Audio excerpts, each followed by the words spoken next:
정체된 지역 상권의 활기를 불어넣기 위해서 지역 상인들과 시민들이 함께 참여하는 특별한 행사가 춘천에서 열렸습니다. 늘어가는 춘천 지하상가의 공시를 예술과 문화로 가득 채운 춘천 좋은 상가 이벤트 현장을 소개합니다.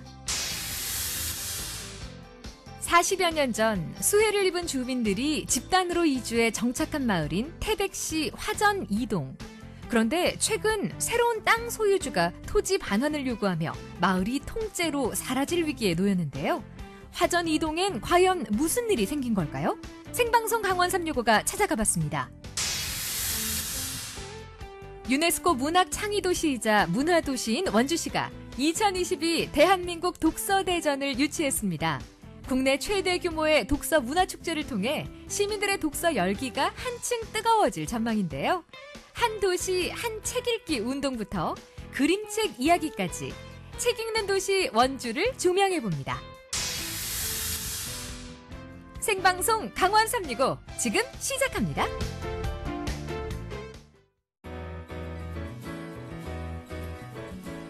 안녕하세요. 9월 14일 화요일 생방송 강원 365 김영석입니다. 안녕하세요. 광명수입니다. 네. 용석 씨 혹시 콕캉스라고 들어보셨어요? 콕캉스요? 네. 제가 호캉스, 바캉스 이런 말은 많이 접했는데 네. 콕이라는 거잖아요. 네. 콕캉스는 처음이거든요. 콕 집어서 제가 알려드릴게요. 콕 집어서 알려주세요. 네. 방콕과 바캉스를 합쳐서 줄인 말인데요. 네. 분리된 공간에서 휴식을 취한다라는 뜻으로 이번 추석 연휴 이 콕캉스가 많은 사람들의 주목을 받고 있습니다. 콕캉스 말씀을 해주셨잖아요. 그러니까 분리된 안전한 그 숙박 공간 그리고 편의시설이 한데 모인 안전한 곳에서 즐기는 바캉스. 네. 신조어네요. 콕캉스. 아마 많은 분들이 나를 위해서 그리고 많은 분들을 위해서 즐길 수 있는 현명한 대처법이다. 현명한 여행법이다. 이런 생각을 갖지 않을까 싶네요. 맞습니다. 네네. 이번 추석 연휴 1박 이상의 긴 여행을 계획하시는 분들이 참 많은데요. 예. 하지만 사회적 거리두기는 계속해서 이어지고 있는 만큼 모두에게 안전한 여행 계획해 보시기 바랍니다.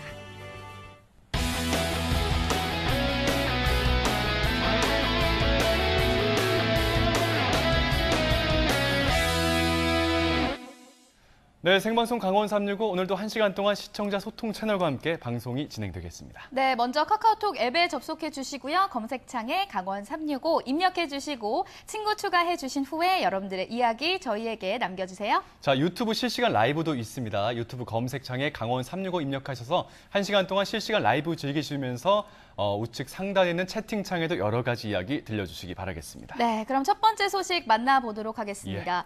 요즘 아무래도 자영업자분들이 굉장히 힘든 시기를 보내고 그렇죠. 있습니다. 네. 굉장히 붐비던 거리에도요. 요즘은 사람들을 찾아보기가 어렵고요. 심지어 빈 점포들도 많이 눈에 띄더라고요. 정말 안타까운 소식일 수밖에 없습니다. 자, 춘천에서도요. 메인 상권이라는 지하상가 그리고 중앙로에 있는 상인분들도 정말 어려운 시기를 보내고 계신데 모두가 힘을 합쳐서 이 코로나19 어려운 상황을 극복해보자 하는 취지로 아주 특별한 행사를 열었다고 하거든요. 그 행사 모습을 지금 화면에서 함께 확인해 보시기 바라겠습니다. 하루하루가 고비입니다. 하지만 함께 이겨내고자 하는 마음으로 사람들은 힘을 보태고 마음을 모았습니다. 상인과 시민이 하나로 똘똘 뭉친 동네, 참 좋은 동네를 소개합니다.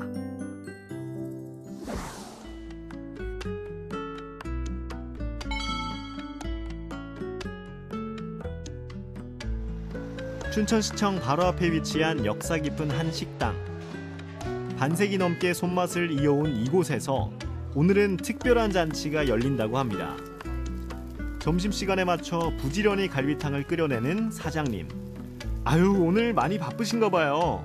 저희 좋은 동네, 좋은 상가 그 이름으로 어르신네들을 초청하게 됐어요.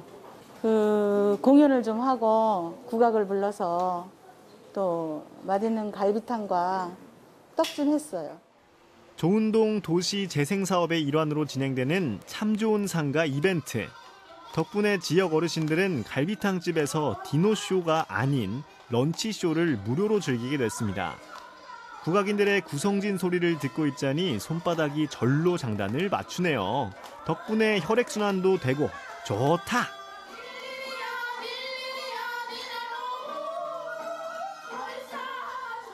국악인들에게도 이게 얼마만의 공연인지 사장님도 관객도 공연자도 모두 만족스러운 무대입니다. 이 공연을 보시고서 이렇게 어려운 코로나를 힘껏 날려버렸으면 좋겠어요. 이런 특별한 이벤트는 식당 한 곳에서만 진행되는 게 아닙니다. 춘천 지하상가 곳곳에도 시민들을 위한 다양한 장소가 문을 열었는데요. 이름하여 문화가 숨쉬는 좋은 동네. 지하상가에서 쇼핑은 물론 다양한 문화체험도 즐길 수 있는 거죠. 참 좋은 상가는 좋은동 도시재생권역인 세명동, 지하상가, 요선동 이 세 상권에서 펼쳐지는 도시재생사업의 문화행사로서 쇠퇴하고 있는 춘천시 중심 상권을 살리기 위해서 권역 내의 각 점포 사장님과 춘천시 좋은동 도시재생센터가 함께하는 행사입니다. 춘천 지하상가 분수광장에 차려진 다채로운 체험 부스들. 늘 지나다니던 길목에 이색적인 놀거리가 생기자 아이들이 가장 신났네요. 오구 잘한다. 저희가 좋은동 살아요. 그래서 항상 여기서 하면 저런 거 걸어놓는 현수막 보고 될 수 있으면 손주들 데리고 참여하는 편이에요. 애정을 담아 알록달록하게 꾸며보는 우리 동네 상가 간판. 익숙한 상호들이 아트가 되어 벽면을 가득 채웁니다. 이것도 나름 간접 광고랄까요? 오늘 일부러 시간 내서 왔는데 여기 지하상가도 살릴 수 있고 가장 좋은 대안인 것 같고 일단은 시원해서 좋아요. 그리고 아이랑 같이 할 수 있는 체험이 있어서 참 좋은 프로그램인 것 같아요. 땡볕에 그을릴 걱정 없이 맘껏 놀 수 있는 지하상가 키즈카페. 덕분에 한산하던 지하상가가 오늘은 시끌벅적합니다. 원래 여기 지하상가 예전에 한번 와봤었는데 그때는 문도 많이 닫고 이랬어가지고 오늘 오니까 또 많이 활성화되어 있는 것 같고 이것 때문에 또 사람들이 와서 한 번 더 볼 수 있는 계기가 되는 것 같아서 네, 코로나 이후로 좀 도움이 되는 것 같아요. 상점들 사이를 걷다 보면 이렇게 뜻밖의 공간을 만날 수도 있습니다. 예술인의 공방으로 다시 태어난 빈 점포.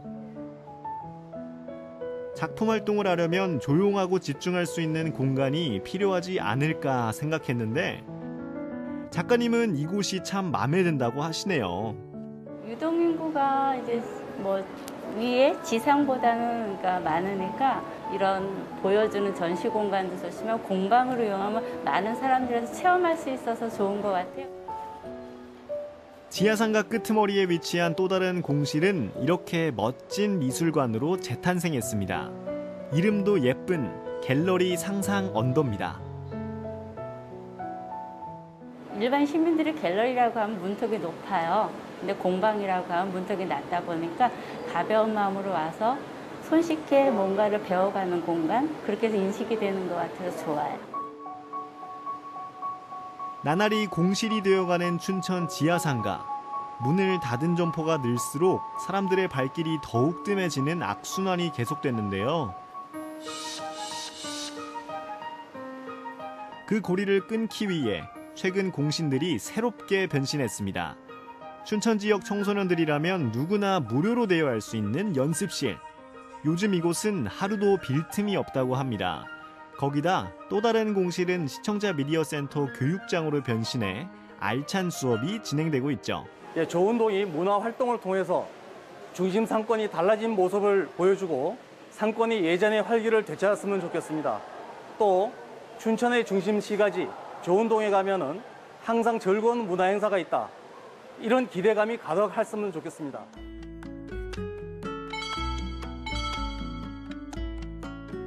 지하에 이렇게 활기가 돌고 있을 때 지상에서도 특별한 행사가 진행 중입니다. 옛 번화가인 요선동에서 50년 세월을 묵묵히 견뎌온 한 커피숍. 긴 세월도 잘 버텼건만 요즘 같은 위기는 처음입니다. 코로나로 인해서 모임을 안 가지니까 덜하죠. 그래도 이제 한 분 한 분 또 단골 손님이 오시니까 유지되고 있는 것 같아요. 코로나19가 무섭다지만 방역수칙만 철저히 지키면 문제 없다고요. 그런데 커피숍에서 얘기하고 있는 저 사람 개그맨 맞죠? 와, 예전에 일요일 밤마다 방송 챙겨봤었는데 여기서 만나니 반갑네요. 그냥 웃으세요 하면 한국 사람도 어렵단 말이에요. 들어는 봤나 커피숍 스탠딩 개그 콘서트. 아담한 장소지만 웃음은 오히려 배가 됩니다. 이런 분위기가 더 좋았던 것 같아요. 모두가 좀 하나가 되실 수 있는 50년을 이 카페랑 함께 하셨던 분과 새로 태어나는 아이들이 좀 이곳에서 좀 함께해서 이런 게 좀 도시 재생이 아닌가 이런 생각을 좀 같이 느낄 수 있었던 시간이었던 것 같아요. 저녁이 되면 상가의 불이 모두 꺼지는 요즘이지만 오늘만큼은 잊었던 낭만을 조심스레 꺼내봅니다. 낡은 옛 상권의 매력은 추억 속으로의 여행이 가능하다는 점이겠죠? 고등학생 때부터 밤마다 무대에서 기타를 잡았다는 박현식 씨. 그는 침체된 요선동에 왕년을 되찾아주고 싶습니다. 저는 진짜 밤문화가 숨쉬는 곳. 밤문화라고 보통들 사람들이 하면은 약간 좀 퇴폐적이고 이걸 밤문화라고 얘기를 하는데요. 저는 그렇게 생각하지 않습니다. 정말 사람들이 낮에 일하시는 분들이 밤에 잠깐이라도 피로를 풀 수 있는 그런 문화예술 공간들이 좀 많아졌으면 좋겠어요. 그래서 이제 밤문화가 좀 활성화되는 그런 요선동이 되길 저는 정말 원하고 바랍니다. 어려운 시기일수록 함께 이겨내려는 사람들의 동네. 비어가는 공간을 더욱 꽉꽉 채우려 노력하는 동네. 사람들의 웃음과 마음이야말로 영원히 가치가 변치 않는 귀한 자산이겠죠? 여전히 사람 냄새 가득한 우리 동네는 참 좋은 동네입니다. 빈 점포를 시민들을 위한 문화 공간으로 탈바꿈시킨다. 정말 좋은 아이디어인 것 같아요. 일단 점포가 비었으면요, 사람들의 발길이 뜸해질 수밖에 없고, 그러다 보면 그 공간, 그 지역에 남아있는 상권, 그 상인분들을 더 힘든 시간에 처할 수밖에 없잖아요. 네. 이런 것들, 이런 악순환을 아이디어로서 바꿔보겠다, 끊어보겠다. 정말 괜찮은 아이디어가 아닌가 싶네요. 맞습니다. 네. 이번 행사는요, 안전을 위해서 모든 체험은 사전 예약을 통해서 이루어졌습니다. 네. 많은 시민 여러분들께서 오랜만에 상가 나들이를 하면서 숨통이 트이는 그런 기분 좋은 시간이 아니었을까 싶습니다. 물론 이 몇 번의 특별한 이벤트로 인해서 매출이 막 정말 드라마틱하게 폭증하지는 않을 겁니다. 근데 이런 상인분들의 노력이 쌓이다 보면 사람들의 발길을 끌 수가 있고, 네. 사람들이 많이 이용하면서 그곳에서 좋은 추억과 기억을 갖고 간다면 또 한 번 찾고 싶은 그런 상권이 되고, 이런 좋은 상권이 앞으로 될 거라는 믿음이 있습니다. 춘천의 상권 정말 앞으로도 활기가 넘치기를 진심으로 바랍니다. 네, 다음 소식 만나보도록 하겠습니다. 네. 하루아침에 50년 살던 이 삶의 터전을 잃게 된다면 얼마나 막막할까요? 네. 실제로 태백에서 있는 안타까운 사연이 있어 오늘 소개해드릴까 합니다. 자, 그곳은요, 태백의 대표 탄광촌인 화전리인데요. 이곳에 살았던 40년 넘도록 살고 있는 주민들이 쫓겨날 위기에 처했습니다. 과연 이들이 어떠한 사유로 정착을 하게 됐고 왜 쫓겨날 이유에 처했는지 지금 화면에서 함께 살펴보시기 바랄게요. 태백시 화전동에 나왔습니다. 제 뒤로 보이는 이곳은 약 40여 년 전에 큰 수해를 입은 주민들이 집단으로 정착한 마을입니다. 그런데 최근 토지 소유주가 철거를 요구하면서 땅을 내놓으라고 해서 주민들이 쫓겨날 위기에 처해 있습니다. 자, 어떤 사연인지 오늘 자세히 알아보겠습니다. 화전동으로 찾아가 봤습니다. 지금 50년 넘게 여기 사셨던 분들은 완전 날벼락 같은 상황이 된 거죠. 49년을 내 집인 줄만 알고 살았는데요. 그 사람들이 와서 집을 뚫어내라 이런 문제가 있으니까 잠 못 자고 있어요. 45가구 주민은 대부분 독거노인들입니다. 어디를 떠나요? 돈도 한 푼도 없는데 집 한 채 값이래 주면 딴 데 가고 싶은데 돈 한 푼 없어요. 40여 년을 살아온 마을에서 주민들이 쫓겨날 위기에 처했습니다. 이게 무슨 날벼락일까요? 탄광 사태촌이었던 화전마을은 탄광이 문을 닫고 떠나지 못한 주민들이 살고 있었는데요. 지난 6월 현재 살고 있는 집을 철거하고 토지를 땅 주인에게 돌려주라는 판결이 났습니다. 안녕하세요. 반갑습니다. 무슨 일인지 마을회관에서 주민들을 만나봤습니다. 동가리가 광산 때문에 이게 광산 때문에 물 난리가 났지. 주민들은 50년 전 이주하게 된 이유가 탄광 때문이라고 합니다. 화전동에는 탄광이 많았고 그 옆 사택에는 탄광 노동자들이 살고 있었습니다. 탄광 안에 가면 보다가 나오잖아요. 돌 그거 하고 기름통, 나무통하고 그게 또 내려와서 그걸 몇 개 보니까 우리 집으로 전부 다 들었죠. 뭐. 집부터 다 들어가지고 참 뭐 우리 막내 아들 떠닐할 뻔했어. 결국 마을에 있던 저탄장으로 인해 수해가 났던 건데요. 어르신들이 이야기한 1972년엔 전국적으로 수해가 났습니다. 영남 지방에 또다시 큰 비가 내려 200명에 가까운 인명피해와 당시 삼척군에서는 수해가 난 화전동 주민들을 광업소가 마련한 땅으로 이주시킬 계획을 세웠습니다. 광정 가서 사장님이 자기네 때는 우리가 피해를 많이 봤잖아요. 그러니까는 거기다가 집을 짓고 살으래. 1972년 수해로 집을 잃은 이재민들을 위한 집단 이주 계획은 전국적으로 있었습니다. 당시 화전동의 관할구역이던 삼척군에서도 3개 마을이 수해로 집단 이주를 한 기록이 있는데요. 현재 찾을 수 있는 자료는 삼척시 남양리 수해복구 영상이 전부였습니다. 그러니까 주민들의 증언만 있는 상황인 거죠. 수해를 만나지 우리 동민이 모사이가 삼척군에서 선사를 받아갖고 이거 삼척군에서 지갖고 집값을 받아갔다는 얘기입니다. 그 당시에 뭐 얼마 정도씩 내신 거예요, 그러면? 10년 끊어졌어. 3,300원 냈다. 그때 여기 집 짓고 살아라 뭐 이럴 때 뭐 문서 같은 걸로 남겨놓으신 게 없어요? 없어요. 그냥 지가 살아를 판다고 그냥 말로만 이렇게 하시고 뭐 이렇게 계약서나 문서 이런 건 전혀 없으시고. 그렇기 때문에 내가 통장님을 찾아가서 이전을 받아야 되겠지 않습니까? 그분을 문의를 했죠. 가니까 수재민을 위해서 희사를 했으니 우리 땅입니다. 할 필요 없습니다. 생각은 했는데 거기까지는 아닌가 보구나 하고 주저했어요. 그때 이렇게 사항이 왔는 거랬죠. 이들의 주장을 뒷받침할 자료는 삼척시나 태백시 어디에도 찾을 수 없었습니다. 주민들은 건물 등기만 하고 지금까지 살아온 거죠. 타인 소유 토지를 이용할 수 있는 권리를 우리가 지상권이라고 하는데 그 당시에 가해자인 광정광업소에서도 그걸 당연히 인정해 주는 취지에서 땅을 내준 거지 그 땅을 돈을 받고 임대를 한다거나 그런 건 아니거든요. 그렇다면 사실관계는 지상권을 인정해 준 건데 그 부분에 대해서 법적인 장치를 등기만 해도 되는 거였는데 그 부분은 지자체에서 좀 미흡했던 것이고 50년 가까이 내 집으로 알고 살았던 동네인데 이제는 함부로 고치지도 못합니다. 마을 정비 사업이 하나 선정이 돼가지고 예산을 받은 게 있었어요. 지금 여기 보시면은 이 골목을 중심으로 이쪽은 땅 주인이 다르고요. 이쪽이 다 지금 소송이 걸려요. 그리고 여기가 지금 가구 수가 한 10가구 정도밖에 안 되는데 혜택 본 가구는 여기에 한 7가구밖에 안 되는 거예요. 나머지 여기 45가구 정도는 아무 혜택을 못 본 겁니다. 땅 주인의 반대로 시에서 하수관거 공사를 해주지 않으면서 오래된 화장실을 그대로 쓰고 있습니다. 성면 지붕을 철거하거나 고치는데도 땅 주인의 동의가 필요하다 보니 함부로 고칠 수 없는 상황이고요. 집은 낡을 대로 낡았습니다.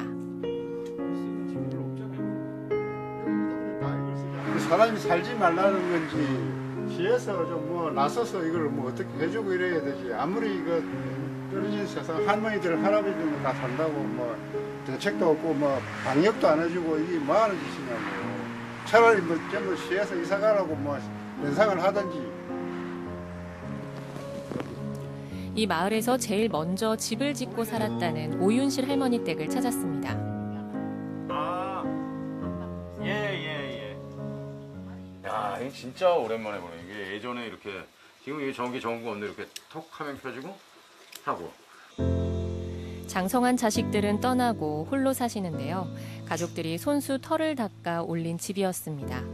아유, 이 집 때문에 울기도 많이 울었네. 왜 우셨는데요? 이 기초를 파야 되잖아요. 집을 지으려고. 예. 밤에 촛불 켜놔 놓고 밤에. 삼척군에서 집을 지어준다고 했지만 터닦기 공사는 손수해야 했습니다. 아, 고생하는 날이 많으니까 행복한 날 뭐 잠이나 누자면 잊어버리고 잠이나 누자지기나 행복하지. 근데 재판에서 최종적으로 땅 주인이 이겨서 여기 나가야 된다, 여기 철거할 거다, 이렇게 만약에 판결이 나면 어떡하죠, 어머니? 뭐 청산 뭐 비워줘야지요, 어떻게. 그럼 어디로 가시려고요? 그게 지금 제일 걱정이에요. 현재 주민들은 1심에서 패소해 항소한 상황이고요. 땅 주인은 인터뷰를 거부했습니다. 땅 주인은 주민들이 땅을 사길 원합니다.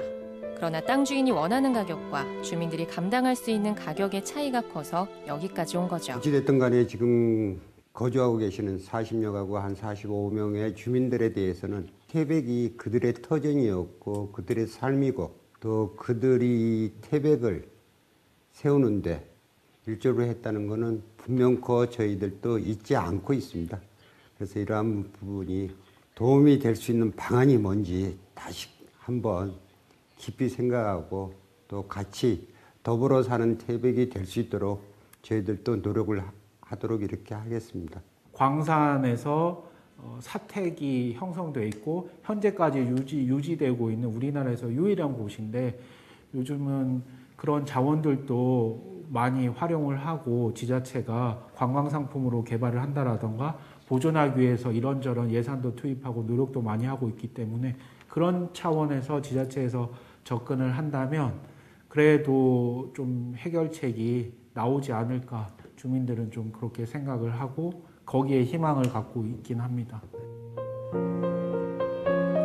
오늘도 시간이 멈춘 듯한 화전마을에 아직도 사람이 살고 있습니다. 비가 오면 빗물을 받아 써야 하고 한평 농사에 키운 고추 몇 개가 저녁 밥상에 오를 이들의 삶이 얼마나 계속될 수 있을까요? 땅 주인과 원만히 합의가 잘 되든 지자체에서 도움을 주든 그동안 고생한 이들의 삶이 부디 평안했으면 하는 마음이 추석을 앞두고 더 간절해집니다.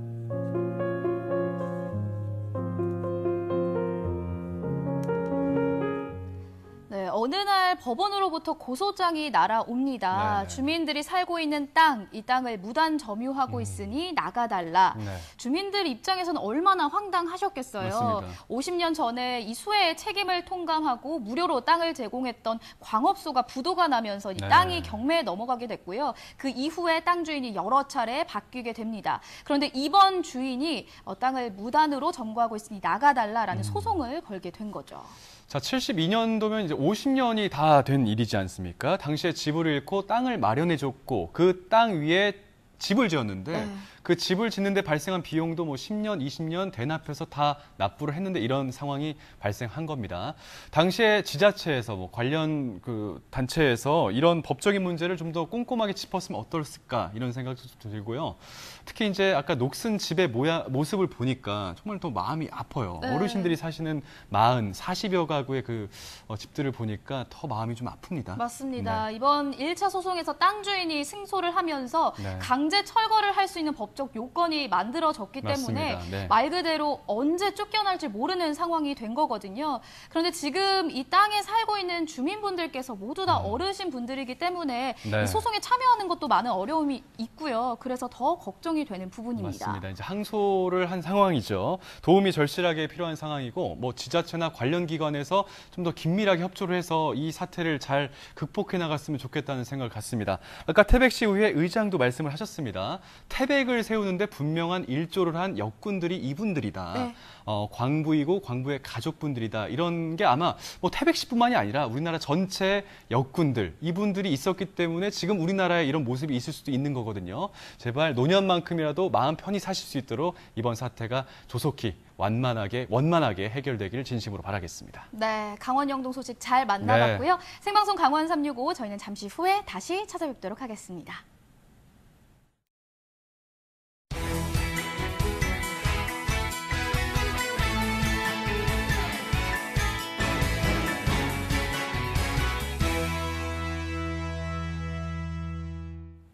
네, 생방송 강원 365 함께하고 계신 지금 시각은 6시 27분 지나고 있습니다. 저희는 계속해서 시청자 소통 채널 운영 중에 있습니다. 카카오톡과 유튜브 채팅을 통해서 많은 이야기 들려주세요. 네, 다음 소식 만나볼까요? 알겠습니다. 자, 낭만이 넘치는 항구 도시 여수로 떠나보겠습니다.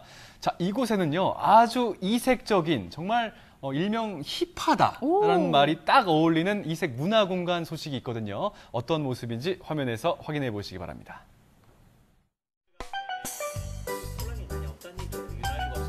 우리의 신나는 오후를 책임지는 양디, 양성화 리포터. 오늘도 열심히 방송 중인데요.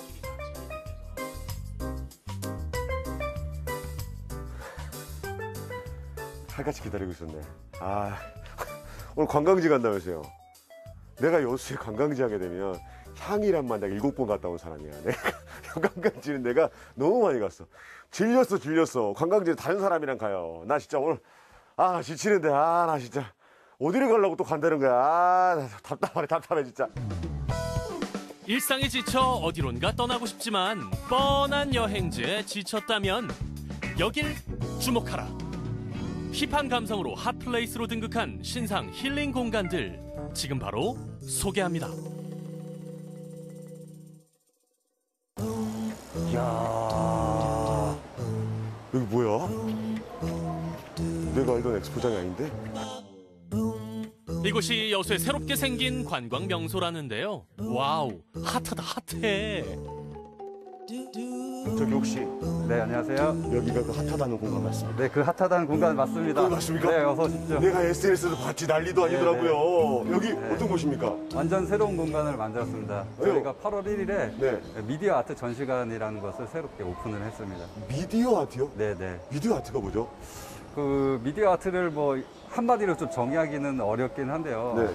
일반적으로 이제 정의를 하자면 미디어 아트는 디지털 매체를 활용한 예술 전시라고 간략하게 정의할 수가 있습니다. 이거 봐봐야 알겠네. 네.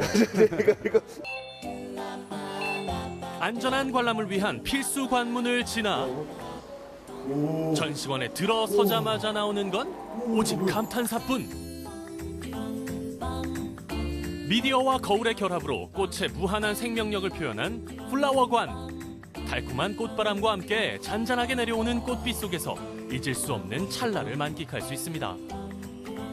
꽃을 보니까 여수 오동도 동백꽃이도 야, 이 미디어 아트가 이런 거네. 그냥 영상인데 진짜 꽃을 보는 것 같아. 꽃 향기 좀 맡아볼까요?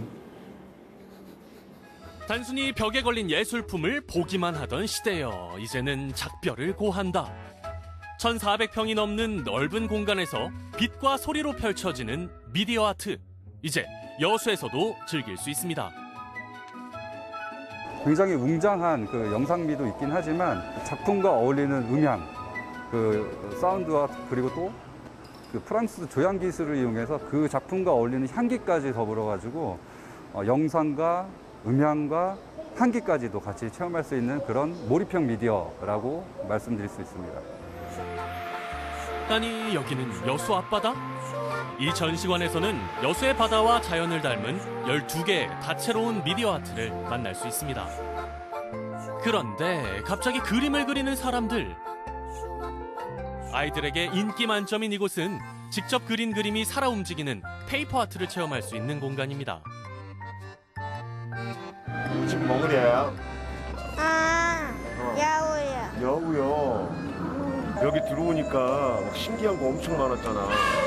뭐가 제일 신기했어? 고래랑 그리고 파도랑 정글 여기요. 정글이 있는 게 너무 신기하구나. 멋지게 그려가지고 이거 사진에 쭉 들어간대. 들어가면 기분 어떨 것 같아? 좋아요. 좋을 것 같아. 멋지게 그려봐요. 네.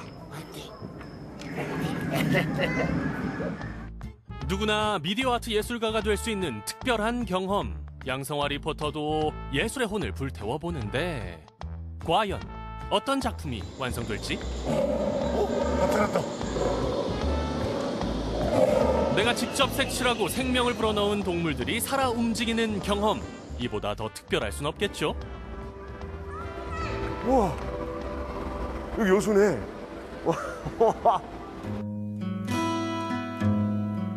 낭만의 도시 여수가 미디어 아트로 재탄생했습니다.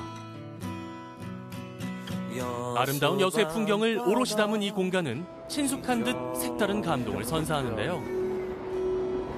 여수 밤바다에 와 있는 것 같아. 낭만의 여수 밤바다. 여수가 꿈꾸는 환상의 바다, 함께 느껴볼까요?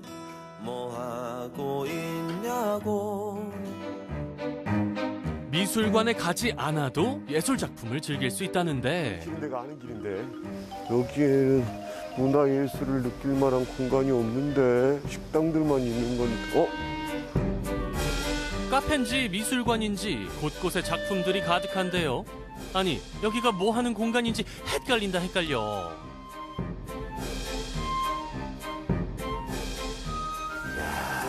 이 작품 보세요. 작가님의 마음이 다 담아있다. 약간 기생충에 나와 있는 그 아이가 그리는 그림이랑 비슷한 느낌인데 약간 인천 추창의 느낌이죠. 진짜. 야, 요즘에 이게 대세인가 보다. 이런 느낌이네. 와, 이 그림 신기하네. 이 그림을 그릴 때 작가님이 어떤 마음으로 그렸는지 이런 거를 좀 제가 느끼면서 그림을 보게 되네. 현대인의 자화상을 주제로 내면에 있는 여러 감정을 얼굴이라는 소재를 통해 표현하고 있는 김성결 작가. 관람객과 가까이에서 소통하기 위해 이런 공간을 마련했다는데요. 반갑습니다. 안녕하세요. 사장님 맞으시죠? 예. 그럼 여기를 뭐라고 해야 돼? 카페라고 해야 돼요? 스튜디오라고 해야 돼? 작업실이라고 해야 돼? 뭐라고 불러야 되는 거예요? 근데 뭐 보시는 분들마다 그냥 편하게 그냥 느끼셨으면 좋겠고, 뭐 저는 이제 스튜디오 카페인데 이제 보시는 분들은 뭐 갤러리라고 하시는 분들도 계시고. 아무도 들어오지 않는 본인만의 공간에서 이렇게 작업을 많이들 하시더라고요. 그렇죠. 근데 오가는 분들이 계시면 좀 불편하진 않으세요? 저는 이게 작가분들마다 다르긴 한데 성향이 제 성향은 그냥 뭐 다른 사람이 제 작업하는 걸 보더라도 크게 이제 개의치 않고 이제 하니까 그래서 이렇게 스튜디오 카페로 만든 거라서. 이 공간을 즐기는 방법을 좀 알려주신다면? 그냥 음료 드시면서 작품들 보시고 그냥 뭐 잠깐이라도 좀 치유가 되셨으면은 그게 제일 좋은, 제가 원하는 방향이죠. 네. 예술을 누구나 즐길 수 있길 바라는 김성결 작가의 마음이 듬뿍 담긴 갤러리 카페. 커피 한 잔과 작품들을 즐기며 잠시 일상 속 스트레스를 던져보는 건 어떨까요? 야, 정말 코로나19로 어디 나가지도 못하고 같이 답답했는데 오늘 아주 다양하게 문화예술을 느낄 수 있는 정말 즐거운 시간이었습니다. 이대로 라면 내 마음의 힐링으로 내일도 용기 있고 힘차게 맞이할 수 있겠어. 오늘 또 문화예술 제대로 느꼈구만. 좋아. 그저 보기만 하는 것을 넘어 오감으로 즐길 수 있고 전시관을 찾지 않아도 감성을 채울 수 있는 기회. 우리 지역 문화예술 공간에서 색다른 여수를 즐겨보시는 건 어떨까요?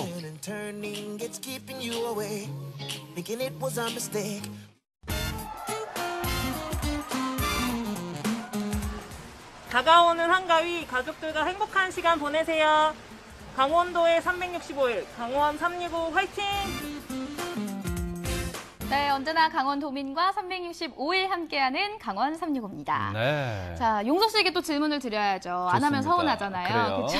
네. 용석 씨는 원주 하면 어떤 게 가장 먼저 떠오르시나요? 너무 많은데 네. 뭐 좀 압축해 드릴게요. 네. 일단 뭐 치악산이 딱 둘러싸고 있고요. 출렁다리 있고 네. 또 뭐 한지가 일단 유명하잖아요. 그쵸. 한지 유명하고 강원 가명 있고 코앞에 있어요. 네, 걸어갈 네. 수 있습니다, 명수 씨. 너무 많죠. 네, 원주비 사옥에서 걸어갈 수 있는 거리에 강원 가명이 있습니다. 맞습니다. 이렇게나 원주에는 명소, 명물들이 다양한데요. 저는 한 가지를 더 추가하고 싶습니다. 추가요? 네. 네. 제가 더 말씀드려도 될까요? 해보세요. 네, 이제 원주가 네. 책 읽는 도시로 거듭날 예정이거든요. 앞으로 어떤 축제가 펼쳐질지 지금부터 소개해 드리겠습니다. 하늘은 꽃은 녹고 말이 살찐다는 가을이 왔습니다. 특히 가을에는 마음까지도 살찌우는 독서의 계절이기도 한데요. 이 가을을 맞이해서 원주에서도 반가운 소식이 전해졌다고 합니다. 책 읽는 도시 원주로 지금 바로 떠나보시죠. 최근 원주에 전해진 반가운 소식을 듣기 위해서 독서의 계절 가을과 잘 어울리는 곳이죠. 도서관을 찾았습니다. 팀장님, 저희 원주에 좋은 소식이 있다고 들었어요. 어떤 소식인가요? 네, 원주에서 내년에 대한민국 독서대전을 유치하게 됐습니다. 국내 최대 독서 축제인 대한민국 독서대전. 와, 2022 대한민국 독서대전 축제 원주 유치 축하드립니다. 아니, 굉장히 큰 축제라고 들었어요. 어떤 축제인가요? 네, 대한민국 독서대전은 2014년 이후부터 매년 정부가 지방자치단체 한국과 함께하는 국내 최대 규모의 독서 문학 축제입니다. 올해는 부산시 북구에서 열리고 있는데요. 원주시가 2022년에 제9회 행사를 개최하게 됐습니다. 그래서 원주시는 내년 2월에 체계 도시로 선포한 다음에 연중 다양한 행사를 진행할 예정인데요. 본 행사는 9월 달에 2박 3일간 댄싱 공연장 일원에서 강연, 공연, 포럼, 체험, 북마켓 등의 행사를 진행할 예정입니다. 이렇게 큰 축제를 유치하기 위해서는 굉장히 많은 노력을 기울이셨을 것 같아요. 그 유치 과정이 상당히 궁금해요. 네, 작년에 선정에 실패한 이후에 부족한 점이 무엇이었는지 저희가 과거에 진행했던 지자체를 방문해서 조언을 얻었습니다. 그런데 이제 지역의 독서문화 인프라 구축과 또 지역만의 특색을 잘 살리는 프로그램을 진행해 보라는 조언을 얻었고요. 그래서 올해 선정 과정에서는 원창무 시장님께서 직접 PT 또 현장 심사에 참여해 주셔서 원주시의 유치 필요성을 적극 설명해 주셨고요. 또 원주시 의원님들이 유치 지지 성명도 큰 힘이 됐습니다. 그래서 원주가 이미 유네스코 문학 창의 도시에 선정될 정도로 지역 작가와 그런 인프라가 훌륭한데요. 그 구성원들을 함께 엮어서 독서문화 인프라를 구축하려고 노력했고요.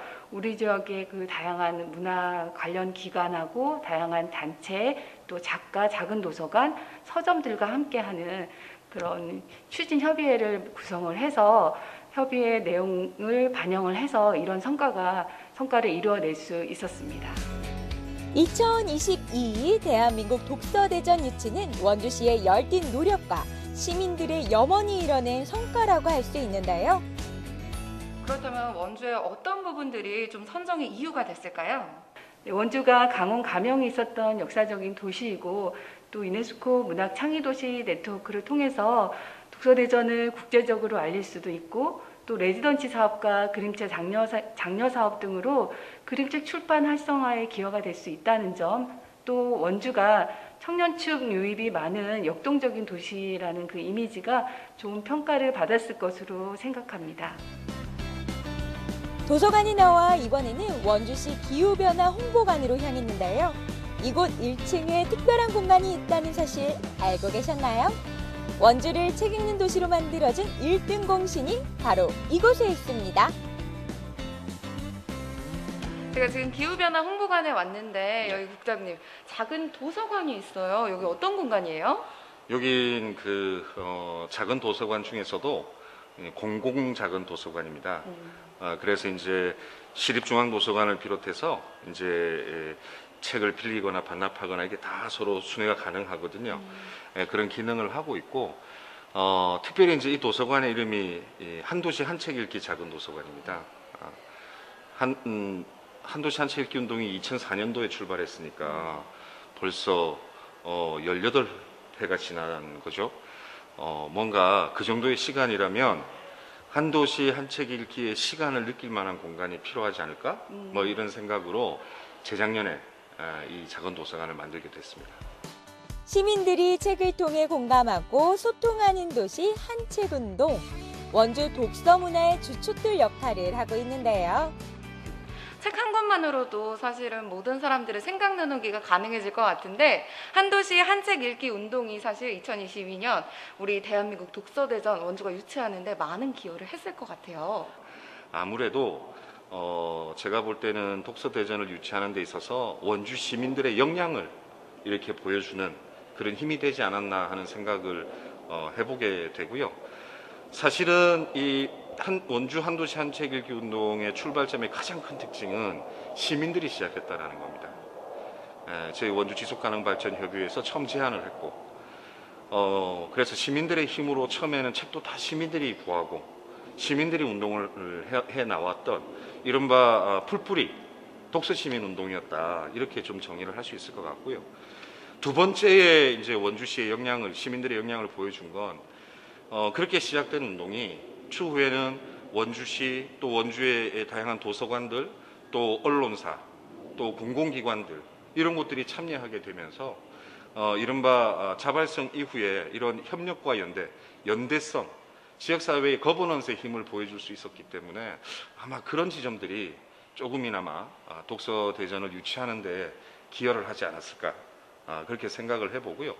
더 중요한 건 이 독서대전을 기점으로 해서 앞으로 한도시 한책읽기 운동이 이 원주의 좀 대표적인 책읽기 운동으로, 풀뿌리 시민독서 운동으로 자리를 잘 잡았으면 하는, 더 성장해 나갔으면 하는 그런 바람을 가지고 있습니다. 한도시 한책읽기 운동에 이어서 또 다른 원주의 독서 문화를 만나러 가는 길. 원주하면 이 책을 빼놓을 수 없죠. 저는 원주하면은 그림책이 굉장히 많이 떠오르거든요.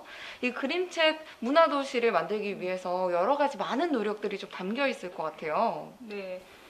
그림책은 문화도시를 만들어가는데 굉장히 중요한 콘텐츠고요. 크게 지금 3가지로 노력을 하고 있습니다. 원주시 그림책센터가 이번에 만들어졌어요. 그래서 그림책센터 중심으로 그림책 도시 사업을 좀 더 크게 펼쳐나갈 예정이고요. 그리고 그림책 비엔날레가 또 10월에 열릴 예정입니다. 그리고 또 하나 가장 큰 부분은 그림책 도시 마스터 플랜을 지금 현재 짜고 있습니다. 앞으로 10년 동안 원주에서 그림책으로 또 어떻게 문화적으로 발전을 할 것인가, 그 계획을 수립을 하고 또 진행을 할 계획입니다. 시민들의 삶 속에 문화라는 행복이 꽃피우길 바라는 도시 원주. 원주는 지금 또 다른 꿈을 꾸고 있는데요. 유네스코 문학창의 도시. 문화 도시에 이어 책 읽는 도시로 거듭나게 될 원주의 모습. 그리고 즐거운 독서 축제의 향연이 펼쳐질 2022 대한민국 독서대전도 많이 기대해 주시길 바랄게요. 원주에서 열릴 2022년 대한민국 독서대전, 벌써부터 다양한 행사와 함께 독서의 열기로 가득 찬 원주의 미래가 그려지는 것 같습니다. 여러분들, 독서의 계절 가을을 맞아서 오늘 좋은 책 한 권 읽어보시는 건 어떨까요?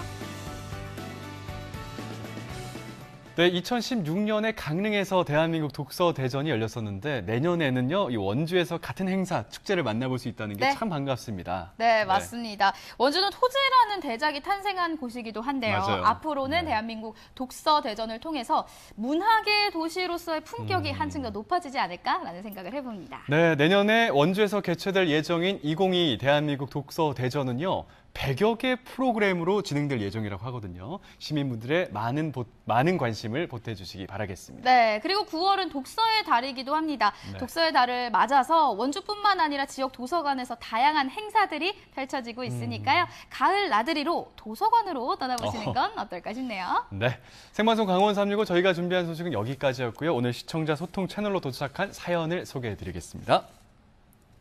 첫 번째 사연은요, 박진형님께서. 이게 저희가 아는 박진형 그분이 맞으실까요?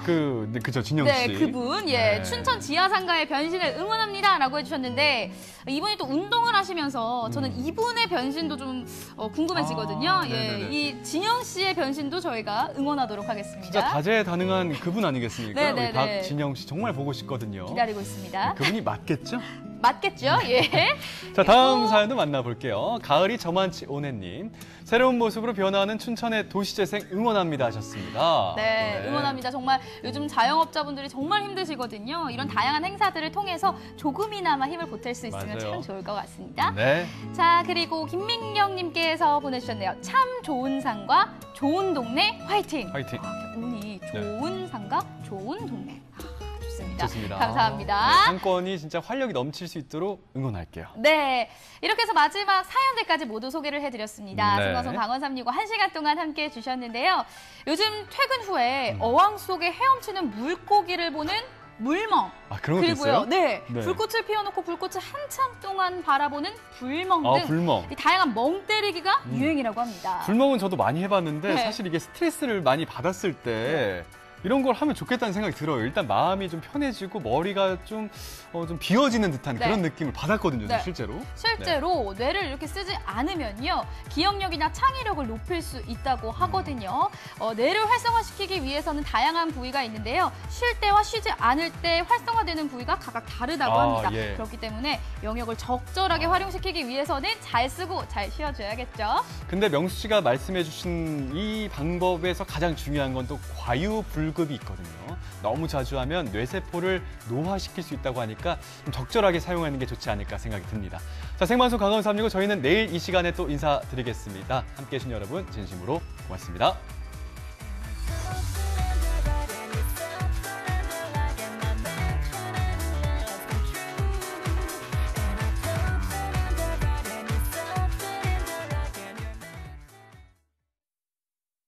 이 프로그램에 참여해 주신 분들께는 주식회사 한일전기에서 가정용 전자제품을 드립니다.